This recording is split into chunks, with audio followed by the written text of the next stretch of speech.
Hola, Internet amigos. Today's date is Thursday, the 15th of January. It's 8:33 a.m. Tucker Carlson. Let's have a listen. World War III is imminent because the Russians are now threatening to alter their nuclear doctrine to drop bombs on both the UK and Germany. Let's listen to this garbage because this is Tucker Carlson's role, and we'll have a discussion about him. I've got a more produced video coming on Iran because I was there for 3 months. That doesn't make me an expert, but let me tell you, the hypocrisy and bullshit of Iran, it takes you literally 5 minutes of sitting at the airport to see what a fraud the whole thing is.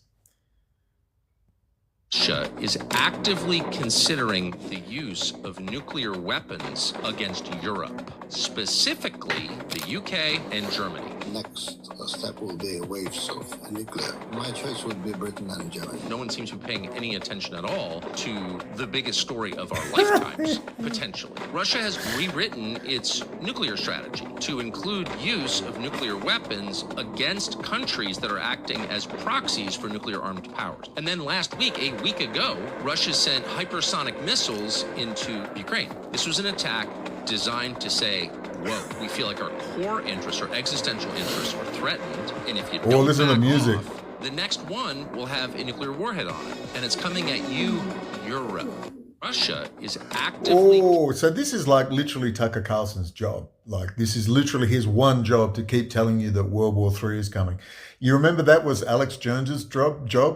Do you remember before 2000 when I was working at Royal Perth Hospital and a friend of mine ran the big machines?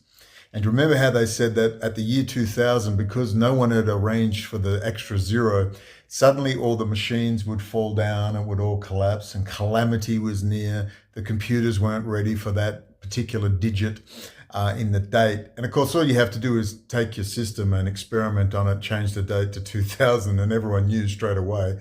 I mean, this guy used to work for Siemens. He used to travel the world. This guy knew his shit.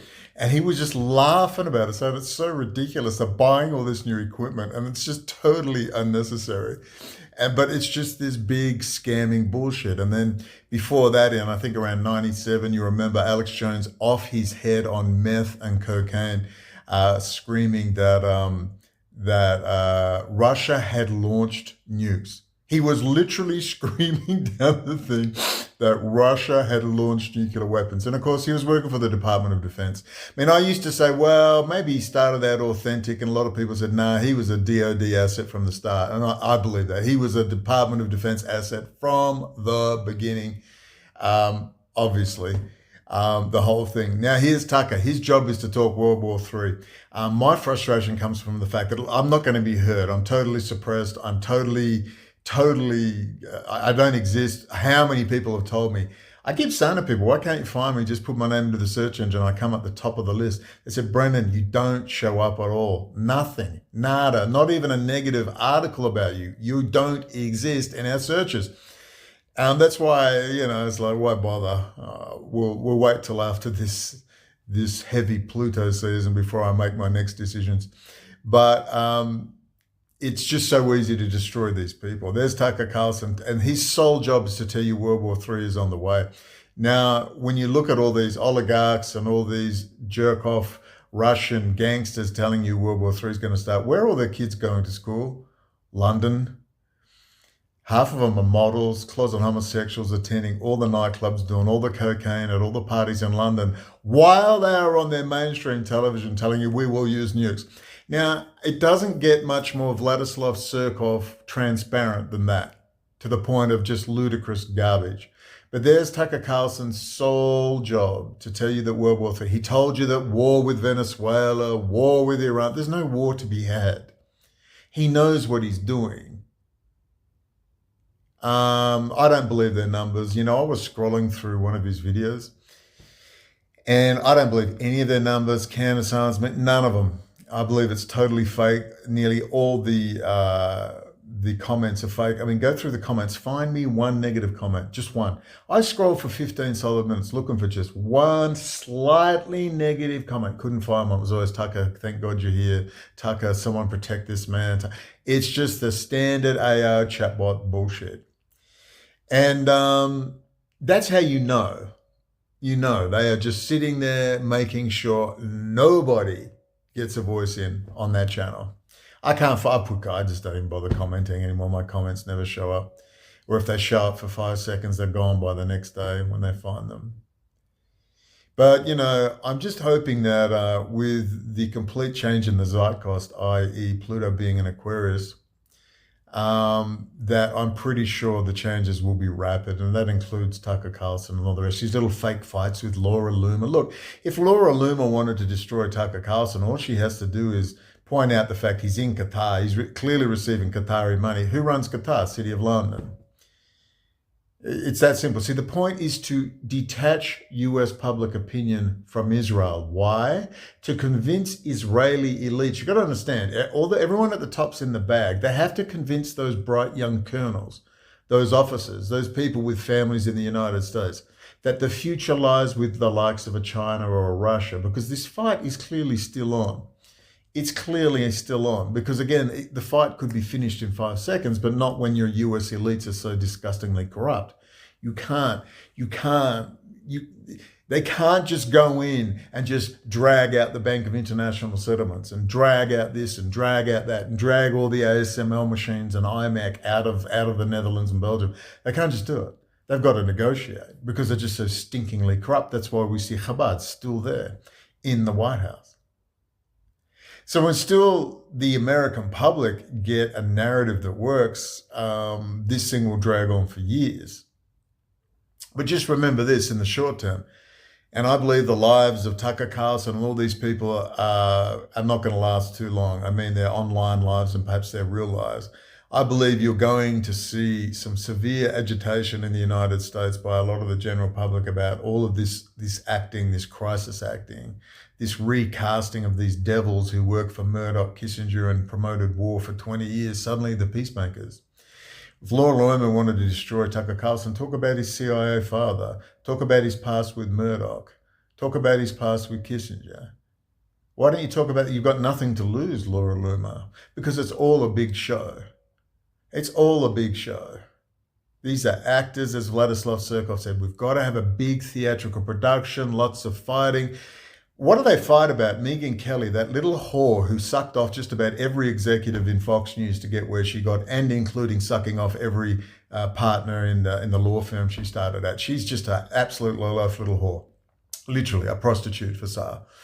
Megyn Kelly gets up there and says, Ben Shapiro will not tell me who I can speak to. As if that's the issue. Their little fight. Ben Shapiro with his totally fake numbers, and it's just everything about all of those people is fake. All of them. But what do you find as a more astute political observer? How do you feel when you watch this stuff? Because I'm paid to keep an eye on it. I feel depressed. You feel demoralized. You have demoralized perception. That's why Vladislav Surkov said, first we created all these different political groups, which we ran them all. They'd have these vicious fights over nothing issues. And then we told everyone we were doing it. And that was the key, as Adam Curtis said. It was to create this concept of no one knew what was real and what wasn't, and you became just demoralized. And the most politically astute would just switch off because it's just so ridiculous. They are deliberately creating this air. All their numbers are fake. All their comments are fake. It's meant to demoralize particularly the more politically astute, who are the people that really need to be on the battlefield. Anyway, the bullshit's flowing. War in Venezuela, hands off Venezuela, war in Iran. There's not going to be a war. If I'm the US military, everyone is a kindergarten 2-foot dwarf to me. I can crush anyone and everyone. Everybody. No one has a chance against the United States. So therefore, by ergo sum, there cannot be a war. Anyway, let's do a good video on Iran. And I'll tell you all the things I've seen that were self-evident, really clicky boutique information, which you can only have if you go to Iran. Of course, I've written about it forever, Rouhani training in Scotland. We have to repeat all of that again. And believe me, I get tired repeating it. I've repeated it so long. And, if you ever wanted proof about how controlled the internet is, Patrick Berge said to me, Brendon, we don't spend tens of billions of dollars so you can get your message out. Just the fact that the Iranians, who have been so in bed with Israel for at least 15 years, ever since they got rid of Mahmoud Ahmadinejad, the relationship was super close. When they put Rouhani and Zarif in, the Chatham House boys, Rouhani training 6 years in Scotland, best friends with Lord Levi and Jack Straw, one step away from Lord Jacob Rothschild himself. You'd think that would have gone viral everywhere. You try and find anyone who has repeated any of that information anywhere at any time, certainly with the gravitas it deserves. Anyway, I'm noticing a lot of stuff coming out. The Washington Post is saying Israel and Iran are all communicating daily saying, well, we won't attack each other, it's fine. A lot of posts are coming out now about what a fraud Iran is, and it is an absolute total effing fraud. All right, total fraud. But it's going to be very interesting. We'll talk about it in the next video. I want to get that done by today. And then I've got literally 27 scripts unfinished. And I want to really do one in particular and get onto that. And it's a difficult time for everyone. The Pluto aspects are super heavy. There's 10 conjunctions this month. 10, that has not happened for 500 years. 10 conjunctions. So if you're feeling that stress and anxiety, it's in the air, it's in the cosmos. And of course, it's with Tucker Carlson telling you that World War III is going to start. But I will give you one caveat. It's 50-50. And I said this from the day the Ukraine war started. I said, when they finish this highly managed war, for those of you who've been around, how long have I been saying this?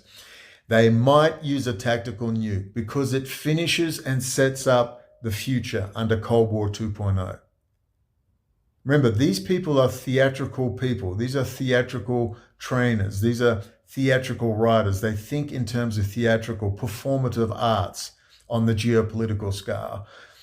A tactical nuke may be put over a deserted area of Ukraine, will finish the war and set the scene. Of course, there will be two French brothers who happen to be there with an Inspire 3 cinematic drone who will capture the nuclear explosion by chance, of course. Naudet brothers all over again, French. I mean, geez, we got to revisit 9/11. Oh no, everything will start working. But that would be the beautiful finisher to the Ukraine. It's the most managed war in history. Lockheed's got so much battle management system data for their new AI, predictive AI stuff. And so much blood has been spilt. And, like I said, America, you will be filthy rich. Well, this talk of war and collapse bullshit will pass. We'll meet again on December the 7th, 2026, and we'll ask how's it all going. And hopefully you're starting, as painful and grinding as it is through the mud, to try to push people past the bullshit. I think you're going to find slowly but surely people are really waking up to this scam on a large scale. Let's talk about Iran very soon today.